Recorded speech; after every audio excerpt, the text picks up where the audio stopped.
I am, so in case you don't know who I am Dr. Corbit. I'm one of the professors of biology at Adventist University. Um, the thing that most people know me for is that I'm the snake guy, or the spider guy, or the scorpion guy. My dissertation that I did at Ringgold University was on rattlesnakes. So I got to do radio telemetry on rattlesnakes, which is you put radio transmitters in them, let them go out into South Visible and Linda, and then go see where they went and how they move and things like that. And so I've wrangled my share of rattlesnakes now. And the research I currently do, I kind of don't deal much with rattlesnakes. It's more, I work with students and I work with one of my colleagues and studying spiders and scorpions. There is a local scorpion around here, of course, scorpion. The southern unstriped scorpion is the name of the guy. I don't know if anybody's seen a scorpion since around. Yeah, that's one species around here. So I have a little bit of work on that. Worked with some students. Gotten, let's see, yeah, one publication out of that. The thing I'm involved in right now is studying an invasive spider. Who's heard of the Joro spider? Okay. All right. A couple of you. So yeah, this is an Asian spider that's come up from, landed outside of Atlanta just a few years ago. It was 2014, somewhere in there. And it has been spreading ever since. And we've been monitoring and trying to maybe model where that spider may move next, and if it actually is a species that is actually causing detriment to local species. And we're some of the first maybe have some suggestions that it might. So in places where we see huge abundances of that invasive spider, we see lower numbers of normal native species. So yeah, if you see a weird spider and want to know what it is, you can, I don't know, send me an email. And the Joro spider is actually pretty big. So their bodies are about big golden colored legs. So they're part of the golden worm weavers. So anyway, that's what I'm doing. So what I want to talk to you about today is design. You get the opportunity at Southern to teach a couple of classes related to science and faith. And so I get to share with students how to see design in the natural world, God's design. And so I want to start by, let's see if I can, I need to jiggle a cable here to get it to work. Design.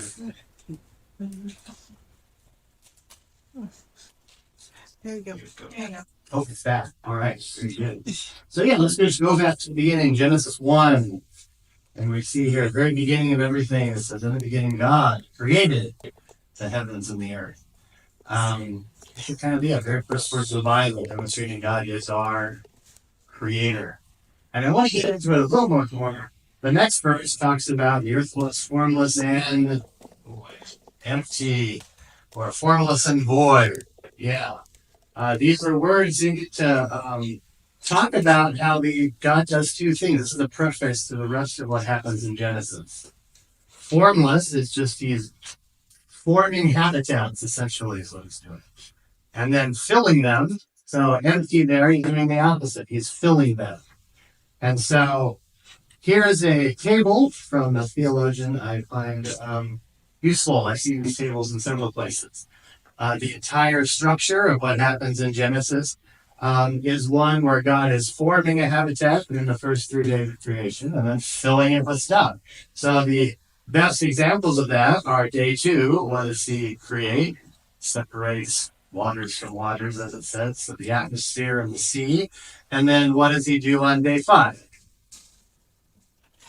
Fill them up with creatures, right? So there's the sky creatures, the birds and stuff, and the creatures that swarm in the oceans, right? He's making a habitat and filling it. And the same thing happens if we can parallel day 3. What is it creating on day 3? It's the land that comes out of the waters, right? And so what does he fill it with? Creatures. The land creatures. And at the very end of that day, what does he make? People. He makes people. And so throughout, we have this, a lot of those passages where we see this collection of God sees it, he makes it each one of those days. And what does he say about most of those days? You can see that all the places where he says that it is good. And so, You go through there. Very beginning, light. So light, it was good. The sea, the lands and the seas are good. The plants are good. The lights in the sky are good. The sky and the sea creatures, they are good. The land creatures are Good. good. Now the interesting one is the last one there. So this is our scripture for today. It's Genesis 1:31. God sees everything. And it's actually interesting. It's the seventh instance of God calling things good in Genesis 1. And what is it just good? Very. It's very good. What does that suggest about what God is wanting for his creation? Or what he intended for his creation? Time with him. Is it just that each part separate is good and just everything separate is good? Wholeness. There's a wholeness there. He's looking at every single piece, and what does he say? Very good. When they're all together as a whole, it is now Very good. very good. He's wanting all the pieces to work in harmony with all the other pieces. He wants all the pieces to be mutually supportive of all the other pieces in creation, right? And I think when you start diving down and looking at the details of biology, you start to see that at every level. So what I want to do is sort of go into something that I show to my class when I sometimes teach anatomy and physiology. So this is the very front of the anatomy and physiology textbook. It's talking about these levels, it's kind of hierarchy of sort of levels of complexity that life exhibits. All right, and of course, so you can see there, start with atoms and molecules, and then cells, and then cells of a group of a single type of cell in your body. If you group it together, it's called a tissue. If we group tissues together in specific ways, we can get organs. If we group organs in the way we get an organ system, and if we group all the organ systems together, what do we get?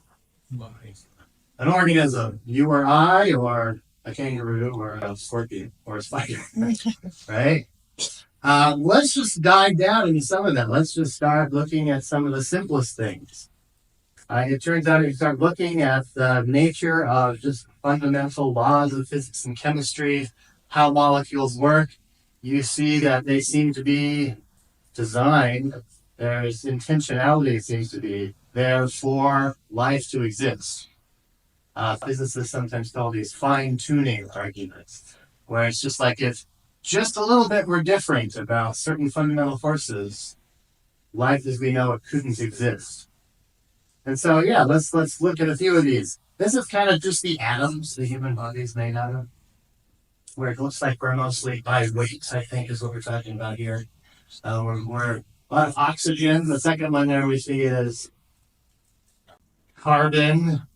And then you see hydrogen, nitrogen, and then a grouping with some other stuff like calcium, phosphorus, things like this.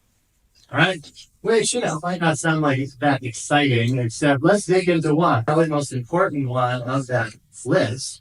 Obviously, oxygen is important. We breathe it. You gotta breathe it. If you didn't breathe it, you would quickly expire. Your body couldn't keep up with the energy demands of your body if you didn't breathe oxygen. But actually, oxygen is a part of the molecules that make up your body as well. And a lot of that, these complicated molecules your body is made out of, are really a function of one of those atoms, which is carbon. Carbon is a pretty unique and awesome element. I'm not going to go into all the details, but it has abilities to form bonds and be able to facilitate complex molecules in a way that no other atom does. And that's why there's two branches of chemistry.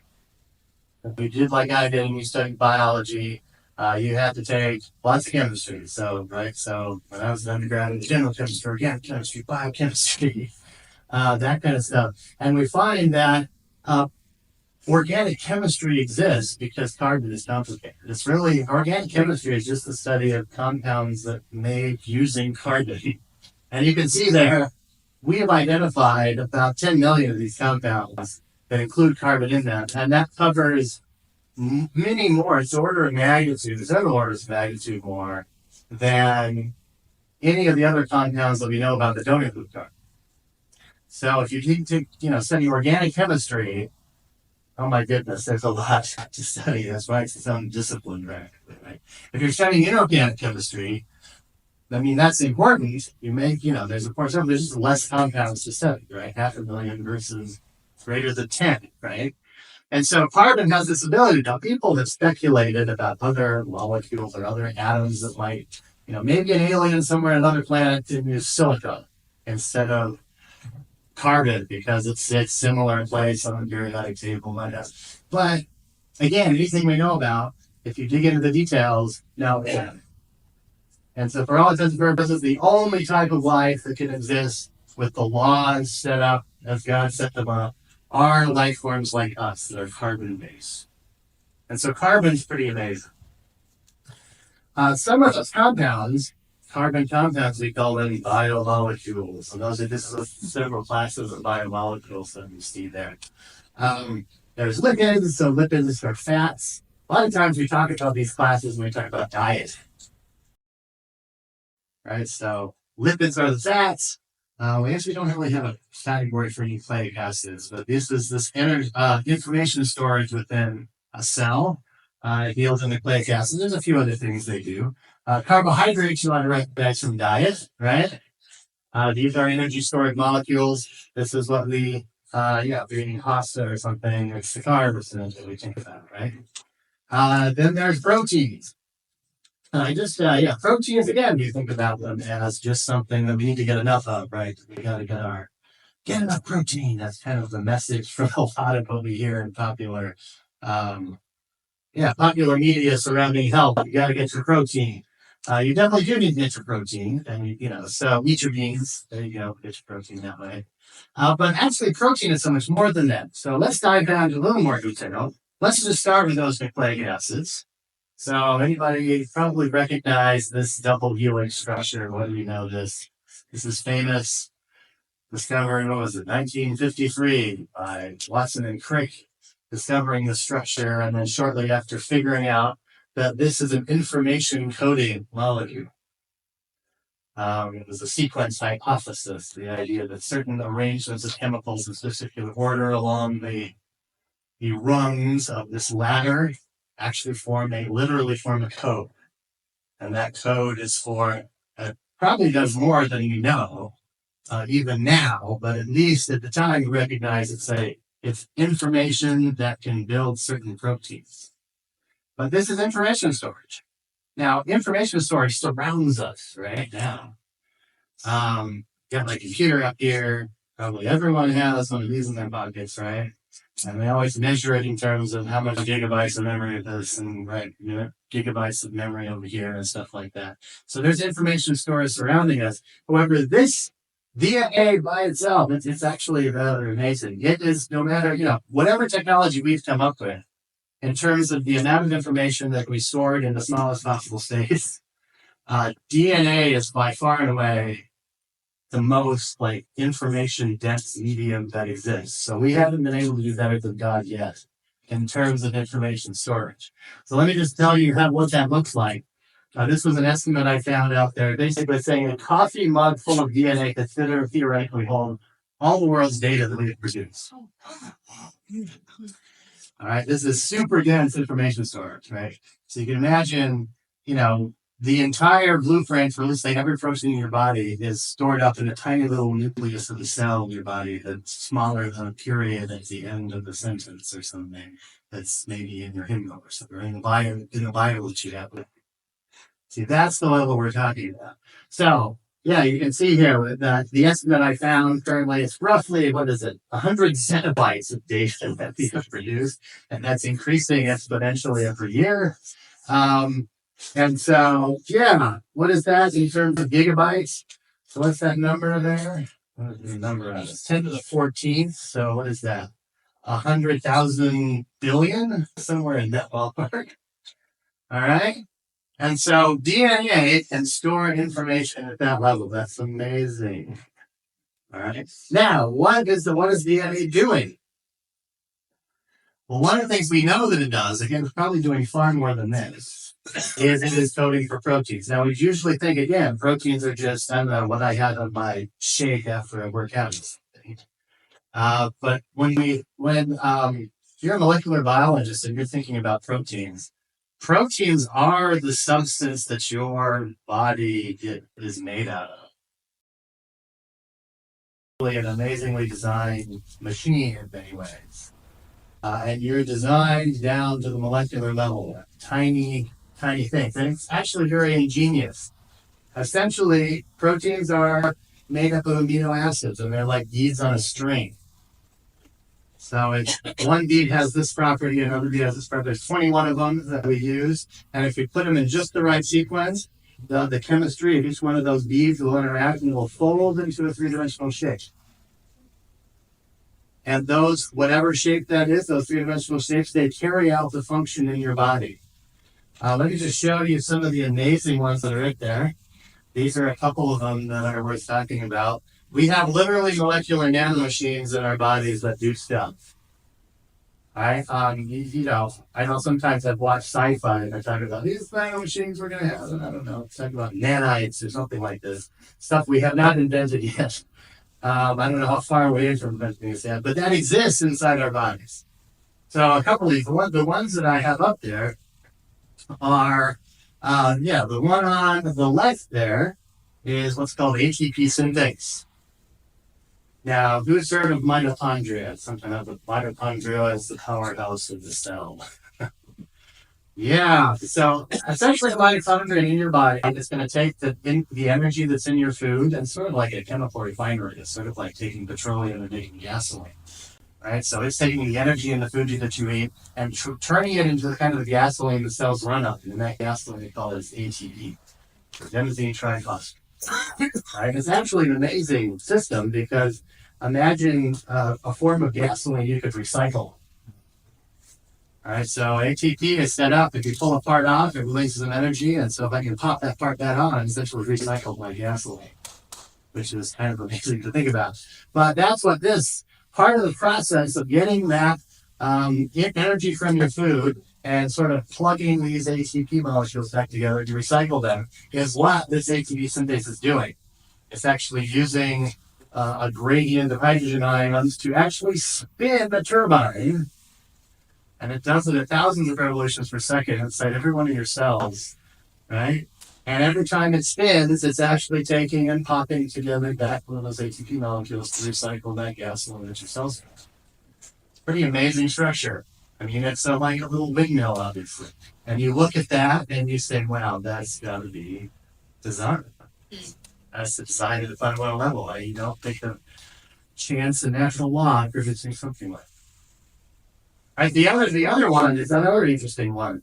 So your cells and your body have to move things from one place to another. Right, so if I have a production site and I'm building a particular protein, and maybe that protein is something that I need to release. Maybe it's a digested enzyme. Right, so it's down there in your pancreas somewhere, and it's you need a digested enzyme to break down the carbohydrate. You just ate some pasta, or maybe protein. You just ate some veggie. Yeah. And it's in your gut, and you got to break it down into the amino acids you need. And so you need an enzyme to do that. So it's got to push it outside the cell. So it builds it inside the cell, and now it needs a way to get it out of the cell, right? And so it uses motor proteins. So it puts a little bubble around it, we call a vesicle. And then there are these motor proteins. And you can see there, it is literally walking. That's exactly what it does. As the energy gets input from that gasoline molecule, ATP, it changes shape, and it step. It actually does it. That's super slowed down. It's doing thousands of steps a second. And the thing it's standing on is part of what's called cytoskeleton. It is a microtubule, which is basically, it gives shape to your cells. It's involved in cell division to make chromosomes go, but it also serves as a highway for that little motor protein to grab the vesicle, move it to the edge of the cell, and release what it needs to release. Again, these are nanomachines. Amazing design. All from the complexity of a carbon atom, building up, making complex molecules, this ingenious system of being able to plug amino acids together to get these shapes to get a amazing nanomachine like this. But yeah, the next step up, I got a bunch of these, and it's just, we could go, you take a molecular biology class or something. This is what you're learning about, right? Just how well suited all these proteins are for the roles that they have in your system. But we get cells, right? So the very simplest cell are maybe 470 proteins. That's the simplest cell we know, a little bacterium. That's actually a sexually transmitted disease bacterium thing. But anyway, it's the smallest cell we know of with the smallest number of proteins. And then this is a representation of the human cell. And we've got there 20,000 proteins because the difference here is that those cells in our bodies and all multicellular organisms can get together and work together and harmonize the way they do things to make a multicellular organism, which is pretty amazing, right? So we've got harmony at the basic levels, working together to make complicated molecules, right? And we build up those complicated molecules to make complicated cells. And those cells can work together in very selfless ways to make you, right, a multicellular organism.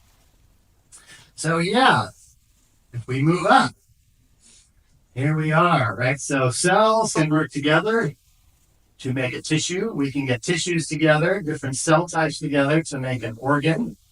And yeah, let's look at an example on one of those organs, and that is this. There's your eye. Lots of different cell types go into making your eye. And you can see the different parts there that all work together. You can see, we got a cornea and a lens that focus the light onto your retina. And we're going to dive down in here to the retina a little bit because amazing stuff happens in the retina. Let's just dive down. Again, this is another image from the anatomy and physiology textbook that I use.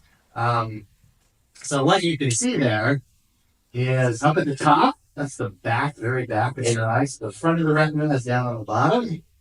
The back of the retina is up on top. And up on top, you can see that there is another layer there that has blood vessels in it.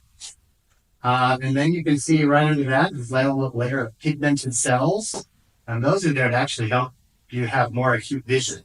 So I don't know if you've seen baseball players. There's sometimes football players that put that black stuff under their eyes. What is that for? Reduce the glare of light. It's supposed to help reduce glare, right? So, and that's what these dark cells are supposed to do too. Any stray, any photon gets sucked up by those, so you get a clear image. It's less blurry. All right? And then right next to, under those, are actually the cells that detect the light. They're rod cells, and they are cone cells. And rod cells just see general light, it's black and white. Cones see color. And cones see a bit more light, you're interested in color. Your rods, and that's why you tend to see black and white at night, because the rods are more sensitive than your cones. All right? But then what's in front of that? If you go look at those rods and cone cells, the next area, these are just nerve cells that transmit the information across the surface of the eye to the optic nerve and eventually to the brain to sort out what all these signals are so you can actually have conscious vision. Now, people have pointed out something here, and I've seen a number of, let's say, evolutionary biologists who, think that your body is sort of cobbled together haphazardly by evolution. Will look at this and say, I see a problem here. Notice, remember I told you that the bottom of the image represents the front of the retina, and the top of the images represents the back of the retina. Which way does it say the light is going? In the front. People say it's going the wrong direction. Right? In other words, it would be a little bit like me, taking this microphone like this and speaking into this head. Right? Because the part that is sexing the light is back behind the wiring. You would expect the light sensing stuff to be towards the light. And, so I hold the microphone like this when I'm talking, right? And so people said, this has got to be historical legacy from evolution. Your body wasn't designed at all, and stuff like that. So that's been kind of a mystery here. All right. Now, and at first blush, there actually are some potential reasons why I feel like that. All right? So one of those reasons happens to be that your vision requires a lot of energy. Right? Every time a photon hits one of those cells, it's requiring a bit of cellular gasoline to actually detect it. And so you use a lot of ATP every day, right? So basically, you looking at me, you're burning through ATP just seeing me, right? You're looking at the screen, or anything like that, right? I think ultimately you burn about your body's weight in ATP every day, but it's instantly recycled in your mitochondria. All right. So a lot of it's happening there. So if it's requiring a lot of energy and metabolism for you to actually see anything, then those rods and cones better be near a source of blood to get nutrients, right? And give off waste and all that kind of stuff. And in this system, that's what they actually not. As I told you, that top layer has blood vessels. And so up the back, they can be extra blood vessels. If they were at the front, there's a bunch of blood vessels there, that's going to interfere your vision. All right. So there might be some reasons there. You need those rods and cones back there near a good blood supply, and then you can just say, well, the wiring is better able to get light through it than blood would be. So maybe that's why it makes sense. All right, maybe. However, something amazing was discovered not too long ago that actually really nails down that this system, which really well designed, it does not hasn't been put together at all. And that is this.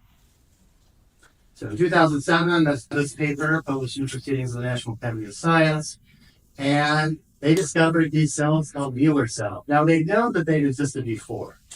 So Mueller cells are what's a form of a glial cell. And glial cells are just cells that help your neurons live and do their things so that you can think and see and move and all that stuff, right? They're helper cells.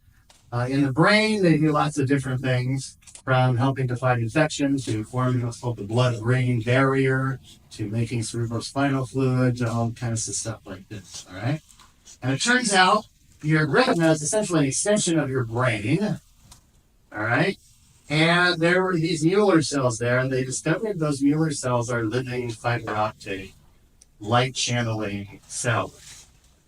And what they do is they come out and stick out in front of all that wiring and catch the light, bypass all the wiring that's in the way, and transmit that light directly to your rods and cones. And they do it in a way that actually improves your vision. So if they worked there and it was just rods and cones, even if the wiring wasn't in the way, your vision would not be as good as it was if those Mueller cells are there. Because they can do interesting things. If it's darker, they can channel light to the right type of rod or cone to improve your vision. All right, so it seems like they might be configured differently in an animal with a night and a day, but it turns out that they improve your daytime vision in a way that doesn't diminish your nighttime vision very much by channeling the light to the right place, to the right size. And so we see an elegant solution here. So now the whole picture is complete, right? Everything is working in harmony here. This looks very well designed now. We need the cells, the rods and cone cells next to the blood supply because they're using a lot of energy to see, right? So that means the wiring has to be out in front, but then we have this really neat way of solving that problem and also improving your vision in the process. So there you go. Pretty amazing stuff. This is why, thinking about that, coming back to scripture, I think we can all say with maybe a deeper appreciation than we are indeed, fearfully and wonderfully made. We see that at lots of places all over the body. Now, let's take a little bit, right? So we've gone through this particular hierarchy, right? We stopped a few places and stopped and recognized that there is a lot of design going on at just about every single level, right? But are these the only levels that exist? This is where the anatomy and physiology textbook ends. But you have to remember that I tended to study other things. I was out doing conservation biology for my dissertation. And so if you look at an ecology book, we get, so we'll just have it here. There we go. All right. We have other levels. And why is it switching without TS? What? Oh, there. All right. There's other levels, right? The anatomy and physiology textbook stops at an organism, but collections of organisms are called populations, right? And let's see, yeah, we might have a community, a local area with several different species, populations of species interacting. And that can go to an entire ecosystem, right? Lots of interactions between organisms, plants and animals, fungi, bacteria, just the general non-living, structure of a particular environment as well. And of course, if I put together ecosystems, what do I get? The entire planet, right? And we can see here that ecosystems, even though in the modern world, we could probably argue that the ecosystems we see are fallen, they've been affected by sin, right? We still see that things work together in harmony to maintain biodiversity. Here's a classic example of that. So this is on the west coast of California, or up into Oregon, or even beyond, where sea otters live. All right, so one of the things as part of westward expansion in our history, we trapped a lot of animals and got a lot of pelts. And sea otters have the densest fur of any mammal in the world. So you want the most luxurious fur that you want to sell to make coats out of or whatever. Sea otter was the top of the list. And so lots of sea otters were wiped out. And that actually had an effect on the ecosystem there. We now call this species like a sea otter a keystone species. It's a species that if it gets taken out of an ecosystem, the entire ecosystem collapses. And that's happened for this because sea otters are one of the major things that keeps balance in that ecosystem. In the kelp forest ecosystem, where sea otters live, it's the kelp that's really the place that the center of the ecosystem there. The fish need the kelp, right? The rest of the diversity needs the kelp as things it eats or whatever. But there is left unchecked, some of those things that eat the kelp will take over and the kelp will go away. When the kelp goes away, the ecosystem collapses from going lots of creatures living there to almost none. And the thing that kept things in check is, the sea otter. So the big thing that eats is sea urchins. And the picture I got there is it's got a sea urchin there on its chest. It's not eat it. And sea urchins chew and eat the kelp.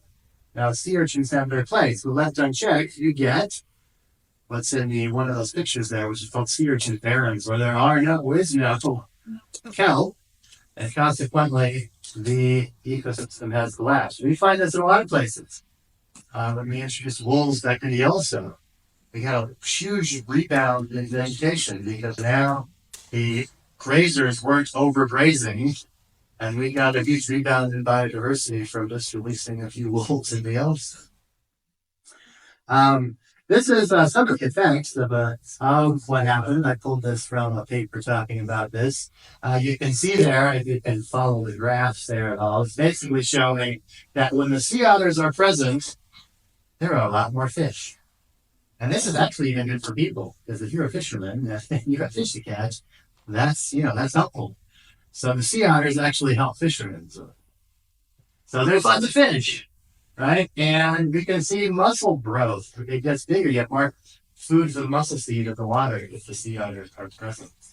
The diets of some of these other birds in the ecosystem shift a lot. Right? So eagles can actually eat fish now or gulls can eat fish instead of eating other invertebrates. And so it's actually good. What we're finding is when the ecosystem is healthy, it is working in harmony to maintain that level of biodiversity that's there. And that's important, not just for the creatures in a particular ecosystem, but we got to remember that we live on this planet too, right? And the intact ecosystems provide us with a lot of things that we need to survive. This is a list. We call them ecosystem services. And there's lots of them. Some of them are actually a recognition of that nature has a spiritual aspect to it. Right, so when you go into nature, do you feel closer to God? I know I do. That's why I like to spend time there. But other things happen, just in terms of like nutrient cycling and topsoil and stuff like that. Pollinating plants, all of that stuff we need. It's the environment, it's the ecosystems that provide it. All right? And so we got to remember that we're part of the ecosystem too. And sometimes that's hard. especially since the Industrial Revolution, the technology that we have, we often live, a lot of us live in big cities and we feel disconnected from it. And sometimes we feel that the rest of nature is sort of dispensable. We can live on our own. We don't need it. Maybe conservation is just for, other people that stuff doesn't really matter to me. Things like that. So that's where we're going to come back to Genesis 1:31. What did God intend? Remember those days of creation. On the sixth day, one of the things God made was humans. And so what is he expecting from humans? If the rest of the creation at the lower levels we just talked about is working in harmony to make life work and to help the rest of creation thrive, then what should be our role in God's creation? You take care of me. Now, that's not just because, I think on one level, if we just have you taking care of it because God values it, and in creation, God intended it to all work together, right, and be in harmony. That's good enough. That's good, right? But we also remember we are part of it too. And that's actually what people worry about today. Actually, I think we can think about this at even a deeper level on today of all things. Because right after Genesis 1:31, we start to chapter 2, and this is where God sets apart the Sabbath as holy. Mm-hmm. Right? Mm-hmm. So, by the seventh day, he finished his work. He declared it very good. And now it's time for to say, it is done. It's time to rest. It's time to, let things move forward in the way that I intended them to move forward. Right? But we know that, Sabbath here is a memorial of creation. It's a time when we come and worship God, yes, and God asks us to, but does it have just deeper meaning than God asks us to come to church so we come? I think the answer is we need to reflect on what does God intend? Think back to a perfect world, right? When everything was in harmony and there was no death and everything worked according to God's will. That's the great hope, right? Because we're looking forward to that happening again. We're kind of in this interim part where we sinned and screwed up and things are messed up. And we can all probably touch that at some point in our lives, whether now or in the past, or it's going to happen in the future. We're going to run into problems. We're going to realize on a very gut level that this world is messed up. And what gives us hope? It's Jesus. We have a path back to God's perfect creation. And so when we come on Sabbath to worship, we need to be thinking about what did God intend?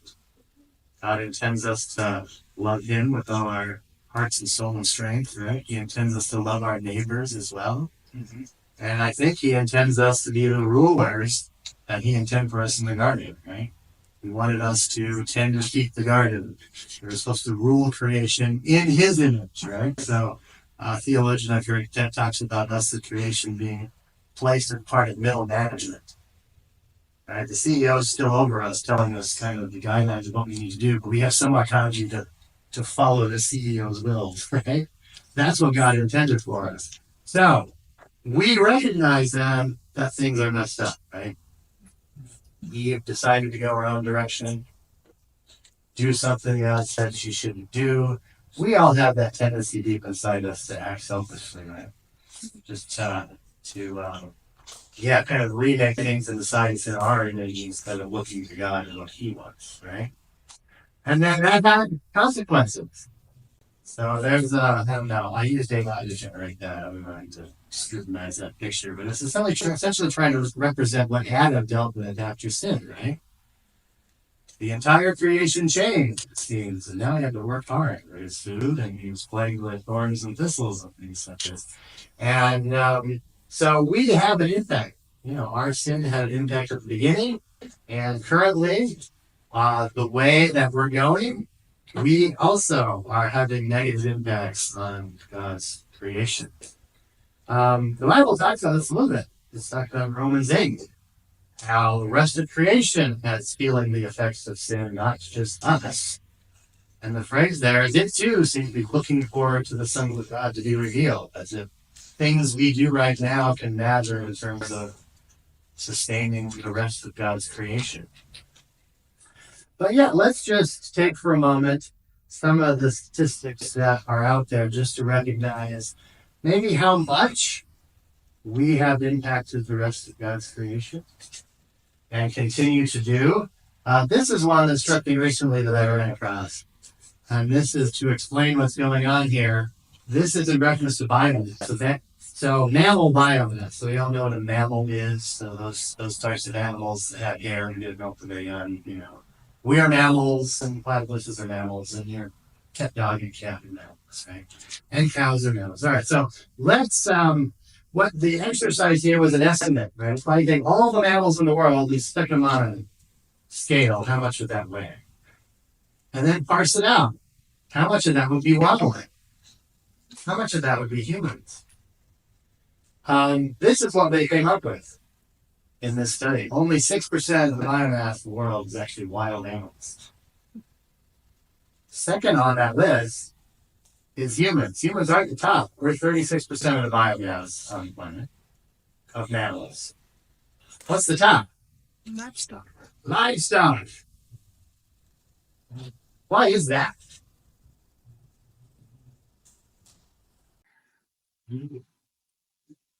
Has to do with food, right? It turns out that when, we have situated our economic development such that most countries have actually gotten richer, but as countries get richer, the demand for meat gets higher. And so, we have a lot more cows in terms of mass than any other mammal on this planet. And as a result, cows need a lot of land, right? They need us to grow food on other large stretches of land to feed them so that we can slaughter them and eat them. All right? And that means we tend to squeeze out other stuff. Now, this is the most recent estimate. This is essentially what's kind of, I don't know, I guess when you talk about finances, you talk about the stock market, and if you try and get a gauge on how well the stock market is doing, you take a few key stocks and take the average over time of those stocks and see if it's going up or down, right? That's what's happening here, except these are populations of vertebrate animals. So what do you see? They actually took 1970 as a benchmark, so probably that's well after the Industrial Revolution. So habitat destruction, I'm sure, has occurred by here. But that's the level where the comparison level. And since then, this is, almost a 70% decline in vertebrate species.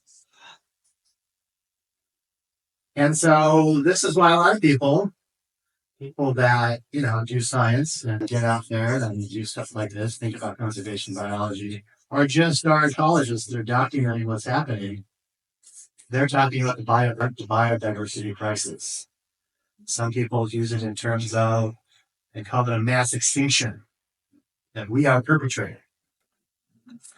The danger that some people see is that could we, and maybe our greed, right? Maybe our unwillingness to recognize that God intends for that creation to help sustain the rest of us and we to help sustain it, that we destroy nature to the level that it will stop sustaining us. And that's the worry. So this was another paper, set of papers here by some of these authors that look at what's the biggest threat to humankind. And you'll see some of the things on that list. You'll notice that climate change is on there, but it's not the top of the list. The ones in the red are the big ones in red. You can see it over here. It is biosphere integrity. And this is a biodiversity crisis. So the idea here from this author is an estimate suggesting we're losing biodiversity at levels that maybe are beginning to threaten our civilization. All right, so the other ones there, some of these are related. These are interrelated. So, but you notice another one there is the phosphorus and nitrogen. What's that about? Is it pollutants? Let me just show you kind of what that looks like. One of the things we do, we indiscriminately use fertilizers in a way that they get places they're not supposed to be. They cause problems.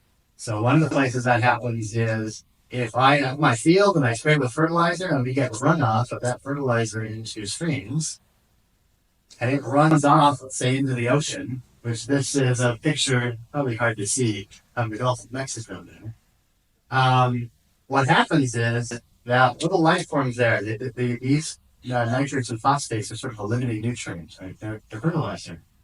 And if they enter into a system where it's not expecting them, the algae explodes. And then it eats up all those nitrates and phosphates really fast, and then it runs out, and so all of that material dies. And if there isn't something there to balance and eat it, if you do that, it happens every year, like around Alaska and places. There's upwellings of ocean currents that bring nutrients to the top, but nature is cued into it, and you have a huge explosion of life. Right? So the fish eat the plankton, and you got whales migrating clear from Hawaii to come eat the bounty that's there. All right, and it's a place where biodiversity increases. But if you do it somewhere where biodiversity is not expecting it, then there's nothing to eat the algae. The algae die, they sink, and the only thing to decompose them is bacteria, and those bacteria suck the oxygen out of the water and kills everything else.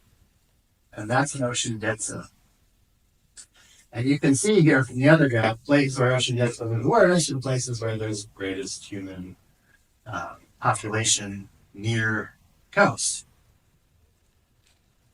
All right, what do we do about this? Nature is not in harmony. We're not working in concert with God intended creation. What can we do about it? Actually, the thing that I have found most interesting in looking into this is that the things that we do about it are actually the things we've already been counseled to do in Scripture. Or from other places. I'm going to show you what I mean. Let's look at this. So this is older, but I think it still represents what's happening in the Amazon. Amazon deforestation. So this is huge forest, huge amounts of biodiversity there. Some people call it the lungs of the planet because it's producing so much oxygen. But what causes deforestation? Humans. Well, let's see. There's two major groups that are causing deforestation. And the one that you can see here is small scale subsistence agriculture. That's about 30. These are poor people. And the only way they can make a living is to do what's called slash and burn agriculture.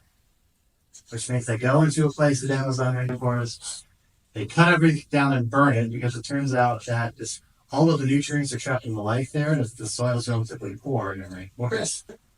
And so they burn it to get some nutrients in the soil, and then they fire it for a little while just to survive, and then what happens?